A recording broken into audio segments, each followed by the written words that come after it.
The World Cup wrapped up last week, which in North America means that most people won't watch another soccer game for another 4 years.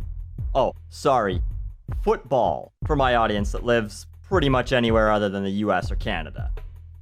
Most of the material I do is pretty well aimed at a North American audience because I'm North American. I can't talk about shit from a European perspective when I'm not European, now can I?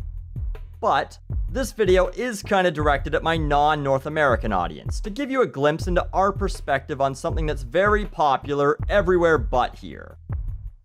A large part of the Canadian and US population sees the World Cup as a nuisance, something that'll preempt the shows that they actually enjoy and fill SportsCenter with highlights from a sport they don't really give a shit about. And it lasts an entire fucking month? Fuck. One man's hell is another man's heaven, of course, as I imagine that the rest of my audience fucking loves the fact that it's a month long. More footy is always welcome, right? As far as team sports go, I can actually tolerate soccer, and here's why. A 90-minute game takes pretty much 90 minutes to play. Even with stoppage time and the intermission at halftime, as long as there's no extra time, you can watch a game in less than 2 hours. And for the most part, it keeps moving along. Compare that to 3 hours or more for an American football game. I'd have to really like something to sit and watch 3 fucking hours of it once, never mind multiple times a week. And why is it so long? The game's time clock's only an hour, but with the stop and start nature of it, it takes triple the amount of time to play the fucking thing. Plus all the goddamn commercials. Soccer is a nightmare for the American networks because they don't stop every 6 minutes for ads. In fact, they don't stop at all. While the major American sports literally wait until the commercials are over. If you've ever been to a live professional sporting event, you know that everyone just stands around and waits for the commercials to end. The commercials don't revolve around the game revolves around the commercials. With soccer, the game just keeps going. I wouldn't be surprised to find out that if a player dies, they just drag him off the field or play around him. But that means they can't sell as much advertising, and the ads that they do sell just play in a small window in the corner while the match is still going on. So people aren't even paying attention to the ads, they're still watching the game. So, why isn't it popular here? I have no fucking idea. The low-scoring nature of soccer tends to make it a lot less marketable here.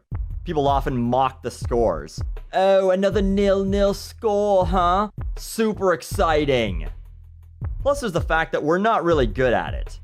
The same Americans who hate soccer will fucking watch a shitload of swimming when the Olympics starts, because, guess what? They win at that. They know they don't have a shot at the World Cup, so automatically it sucks. And Canadians?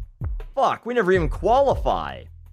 And I don't know if this happens in the US since they at least have a team in it, but in Canada, all of a sudden, everyone is a completely different nationality. I had no idea how many German, Spanish, and Italian friends I had on Facebook until the World Cup. Although very strangely, they're all Canadians when the Olympics start, or there's an international hockey tournament. Yeah, well, we aren't in the World Cup, and my grandfather on my mother's side was German, so yeah, Germany! 6 months ago, they were ashamed of their Nazi grandpa, but now, soccer, woo! That pride quickly goes out the window again when Canada's beaten Germany 7-2 at the World Junior Hockey Championships, of course, but, you know, I'm not really German. Some Americans, on the other hand, see soccer as not just a nuisance, but as an affront to their very way of life. Now, I'll admit that these are from morons commenting on a Fox News article, so yes, I'm picking the low-hanging fruit, but these are still opinions from Americans nonetheless. I promise you, no American whose great-grandfather was born here is watching soccer. One can only hope that, in addition to learning English, these new Americans will drop their soccer fetish with time. You see, it's just the dirty foreigners that moved here who watches soccer. No real red-blooded American whose great-grandpappy was born here, likely birthed by immigrants, could enjoy this nonsense. Hopefully you new Americans grow out of it once you learn to speak the right language. Another fantastic quote. I realize many countries love the sport, but most of these countries have no other options. I'm just thankful I live here in the US where we have plenty of options besides soccer. This is just amazing, just a complete lack of knowledge of what goes on beyond their own borders. Did you know the only sport in Brazil, Argentina, Germany, England, France, Costa Rica, Belgium, Portugal, and many other places is soccer? You only got one option. That's why you watch it. It's the only thing on and the only game available to play. God bless the USA, land of choice. Not like those other places that I couldn't find on a map if it was labeled and you gave me 20 minutes. I imagine that even if you don't like soccer, if you live in a country where it's popular, you'd have a hard time picturing a place where it isn't. But North Americans just don't watch it. In fact, they'd rather watch golf. Seriously, Major League Soccer games in 2014 averaged 190,000 viewers, or a 0.1 share per game on NBC.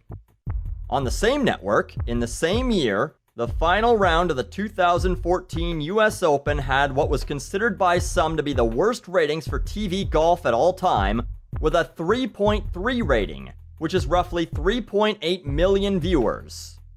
3.8 million, in case you weren't aware, is a much bigger number than 190,000, and that was the lowest rated round of golf. That's how much North Americans think of your so-called most popular sport in the world. We'd rather watch some guys in dress pants leisurely stroll around on some grass and occasionally whack at a ball with a club than watch soccer. Sorry, rest of the world. We'll happily rip off all your TV shows, consider your vehicles luxury items, and make it trendy to eat your food, but for some reason, soccer's where we draw the line. Confused?